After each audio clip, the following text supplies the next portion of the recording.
Well, hello and welcome again to our reading of Theocritus. We're just going to read through and translate Idyll 2. This is sometimes known as the Pharmacutria.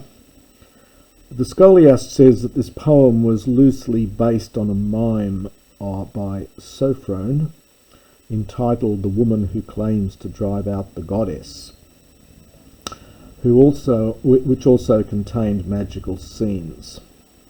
The poem really concerns a girl, Simaitha, and her attempts to bring back her wayward and unfaithful lover Delphis by the use of magic, spells, potions, and incantations. The lines appear to have been preserved out of their correct order, and so we're going to follow the order which Gow has in his edition. So the poem begins quite dramatically with a whole lot of commands and orders and questions. Pa moi ta daphnae feri thesturi pa de ta filtra. Stepson tan kaleban phoinikioi oios a oitoi. Hos to emon baron junta philon katadesomai andra hosmoi do decataios aphotalas udi pothike. Ud egno poteron tethnakames et soi emes. Udithuras araxen anasios. Era hoi alai oikon ekon teros takinas phrenas ha taphrodita. So where are my bay leaves? So where are the bay leaves for me? So where are my bay leaves? Tai for high. Bring them, Thestylus. Imperative there from Pharaoh. And where are my philtra? These are some sort of love charms or magic charms connected with love, with the phil root there. Steps on. This is from Stepho, imperative. So wreath or cover. Now, a keleban is a word for meaning an urn, and aotos is a word whose etymology is not completely certain. The word is Homeric. You'll see it also in Pindar and elsewhere. It usually means the best of something. So and this is a genitive of a sheep, so it's referring to wool. And phoinike, well, purple or dark red. So it's something like the finest reddish wool of the sheep. So the idea is to cover this over, or to put a wreath of this or a cover over this urn. And the reason you want to do that is because the red wool was supposed to protect the conjurer from the powers that they were summoning.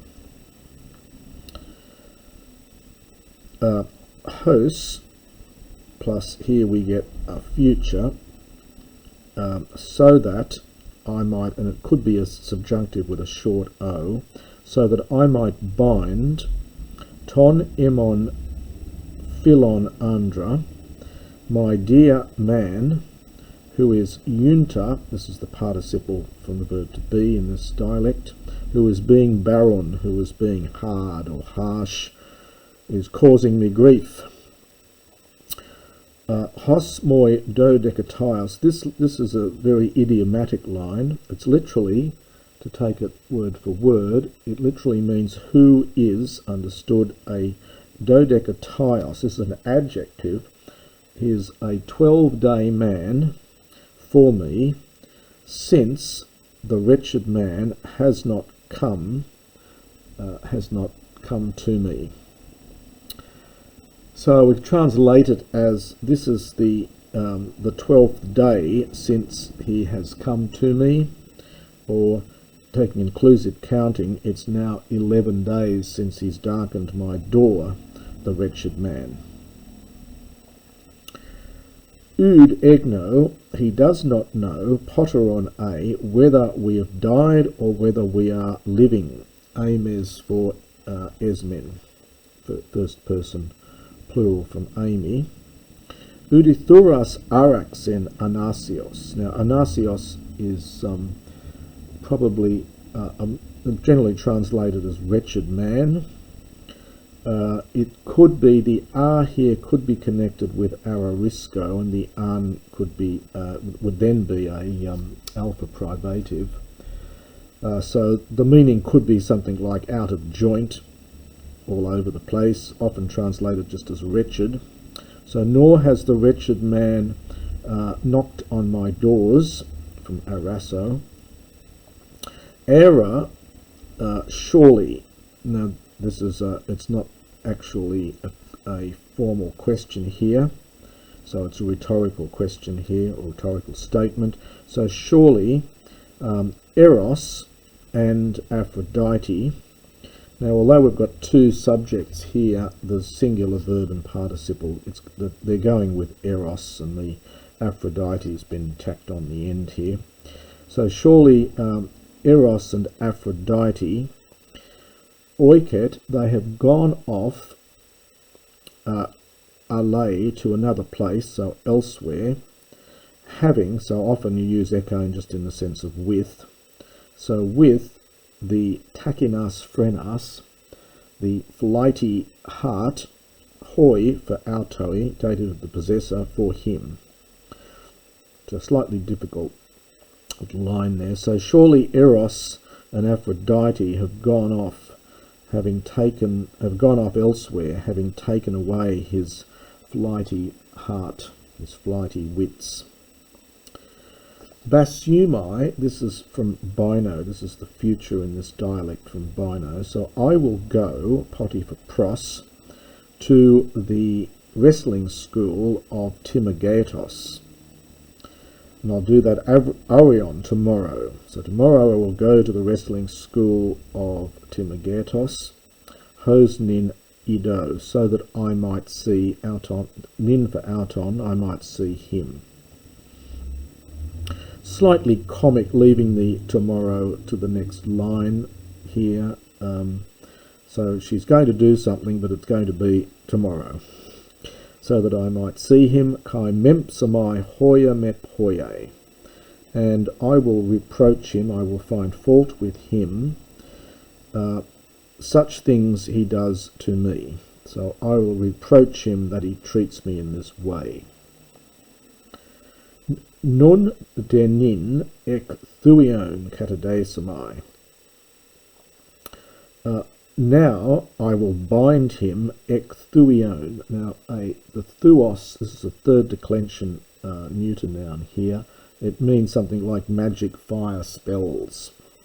So I'll bind him with these magic fire spells. Alla Selana fine kalon. Come, Selana for Selene, come, O moon, shine kalon beautifully.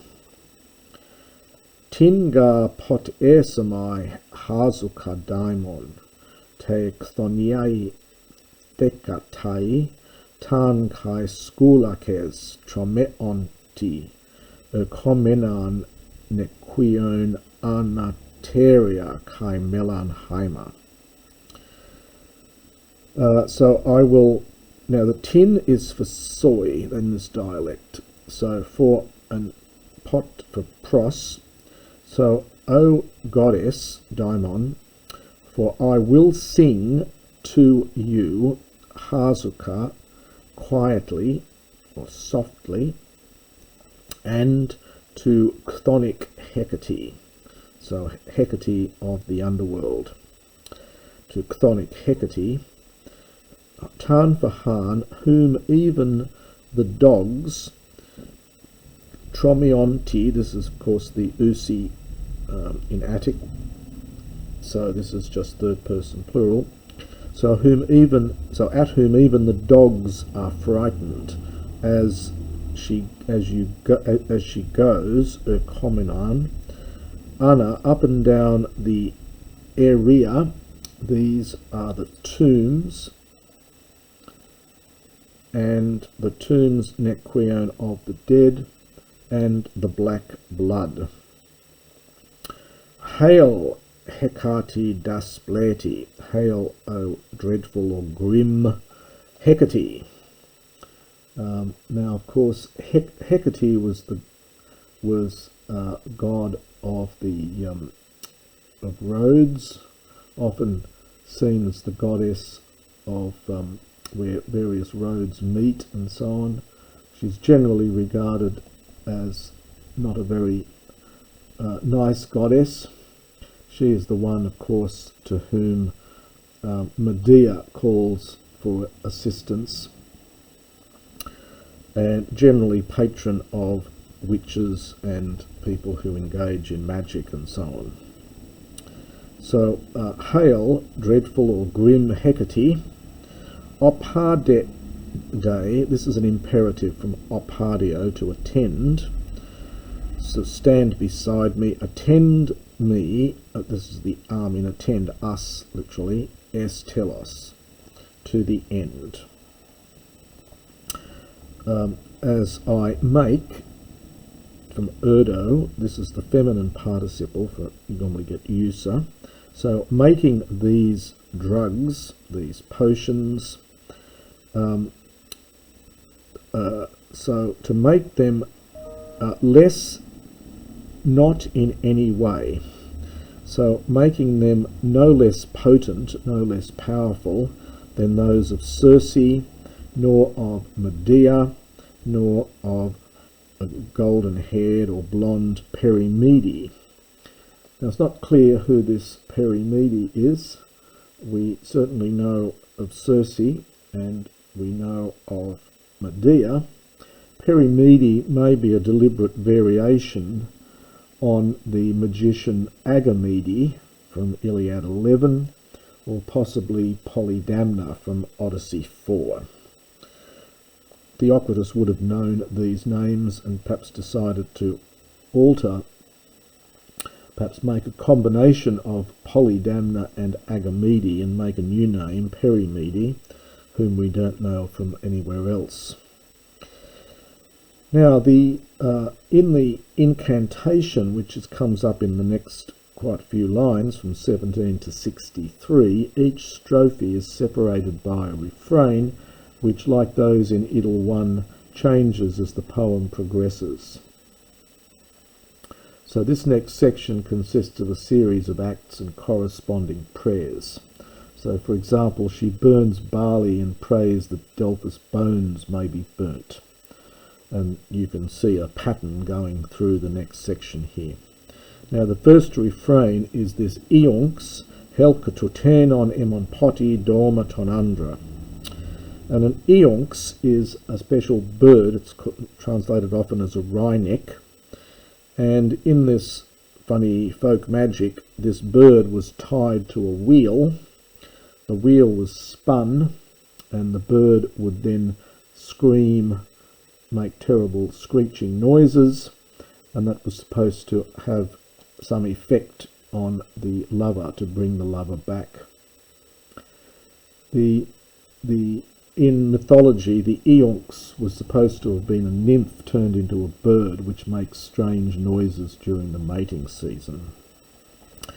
So this is sometimes just translated as magic wheel, but it is actually an Ionx. It is the wryneck. Helke, drag, and then emphatic su, we get two. So you drag, tenon goes with ton andra.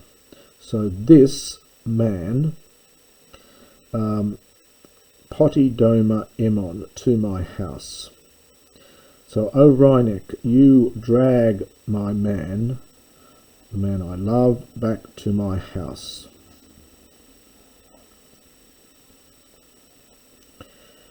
So we now get this, as I mentioned, this series of various magic actions, and then they're supposed to each have some physical effect. So this is an example of sympathetic magic. So alphita toi praton puri takatai ala epipasi thestuli delea partas phrenas ek pepotasai. So this is a question.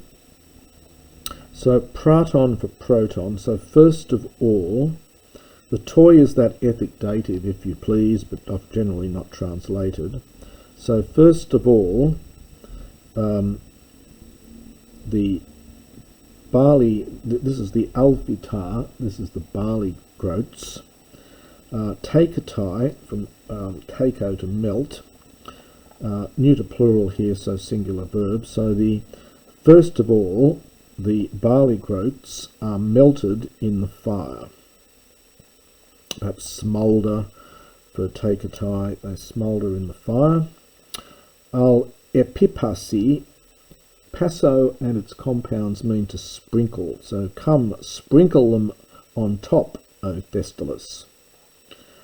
Delia, you stupid girl, you wretched girl.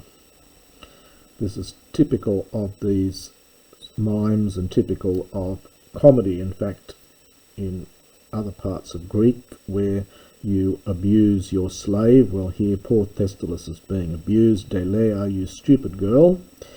Pa, where? Now, ek pepotasai, this is from ek pipto, and it's, it's from ek petomai, I should say. It's to fly away, really. So where have you flown away in respect of your wits? So it's just another way of saying where on earth, what on earth are you thinking about? Why aren't you paying attention? So where have you flown off in regard to your wits, literally? Eragethane, we get this 4 particles in a row, and then a musara, you accursed one, again abusing the girl.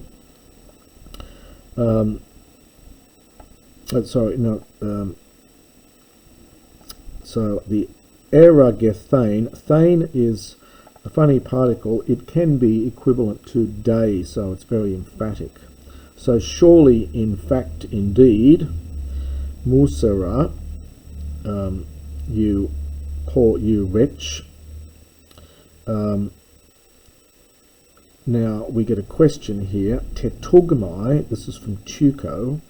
Literally, am I in the state of being made? So am I to be made?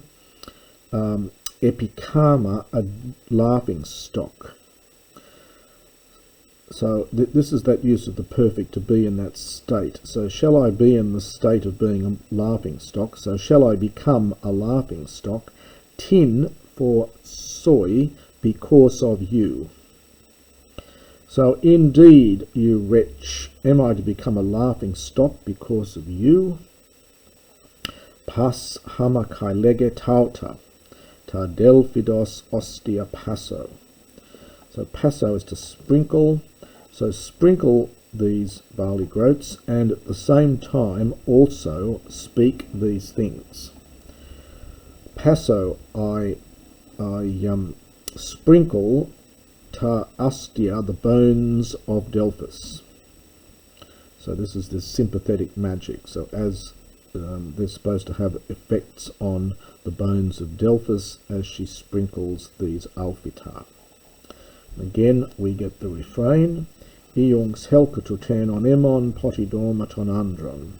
O Rhynek, O Iunx, you drag this man to my house. Delphis em aniasen.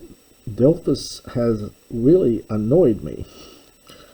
From aniao. So Delphis has caused me grief. He's caused me ania, trouble. Ego depi delphidi daphnan itho. So I am burning itho, the daphnan, the bay leaf, epi delphidi, against Delphis.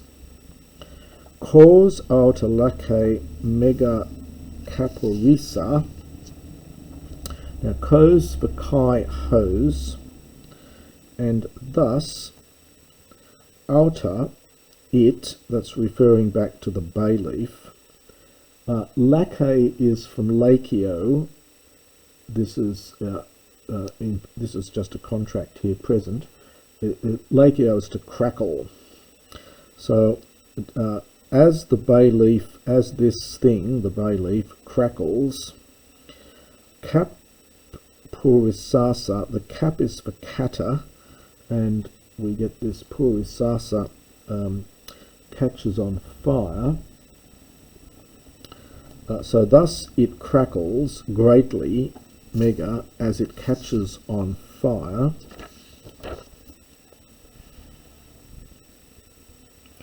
Kapinos, kex apinas, hafte, kudespodon edomus autas. Huto toi kai Delphis eni flogi sac amathunoi. Now this is from kai plus ex apinas, and suddenly. Haphthe is from hapto, to light. So this is aorist passive, to catch, to become a light. So and suddenly it catches on fire. Nor adomes do we see the spot on, the ash of it, nor do we see its ash. Huto toi kai Delphis, thus then, again the untranslatable toi, so if you please. So thus also may Delphis, this is an optative here from Amathuno, thus also may Delphis perish, Saka, in regard to his flesh, in the fire. And again followed by the refrain, Ionx helkatutenon emon potidormaton andra. And we'll continue reading in the next recording.